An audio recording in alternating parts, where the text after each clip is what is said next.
عاجل: إصابة خطيرة لرئيس النادي الأهلي في الرأس ونقله إلى مستشفى القوات المسلحة، وتفاصيل صادمة عن حالته الآن.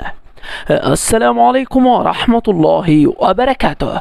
فيديو جديد، موضوع جديد، خبر جديد مهم جدا جدا جدا يا صديقي العزيز. بداية نصلي على الحبيب، فاللهم صل وسلم وزد وبارك على سيد الخلق أجمعين، سيدنا محمد حبيبنا ورسولنا وشفيعنا يوم العرض على رب العرش العظيم.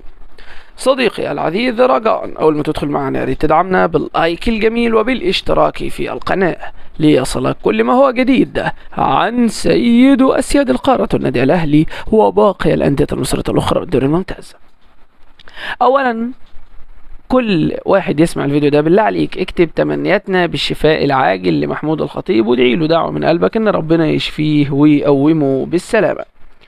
محمود الخطيب رئيس النادي الأهلي أسطورة لن تتكرر، سواء كانت على المستوى الأخلاقي أو سواء كانت على المستوى الرياضي أو على المستوى الإداري، فالجميع يتفق على أن محمود الخطيب أسطورة لن تتكرر. والمهم عشان ما أطلش عليك في الموضوع وفي القيل والقال، الخبر مش سعيد المرة دي، ولكن أنا بحاول أسرد لك حالة خبرية لها علاقة بالنادي الأهلي، متمحورة وشاملة كافة الأوضاع والأمور.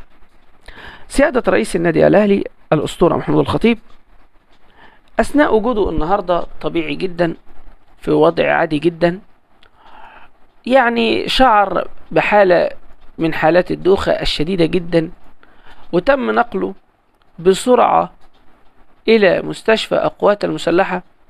ولكن للأسف الوضع لا يبشر بخير، لأن الطبيب قال أن حالته البدائية تقول أن هناك حالة دوار شديدة تعرض لها، مما أدى إلى انخفاض شديد في ضغط الدم، ومما أدى إلى مشاكل بسيطة في الشعاع البصري أو الشبكة البصرية أو الشبكية البصرية كما تحب أن تشاء أن تسميها سميها. فالواحد مش عارف يقول إيه غير اللهم لا اعتراض. محمود الخطيب يخضع الآن إلى فحوصات طبية شديدة الدقة لتحديد موقفه، هل سيسافر لعلاج خارجي مجددا أم سيكتفي بزيارته إلى طبيب مصري حول وقرب منزله.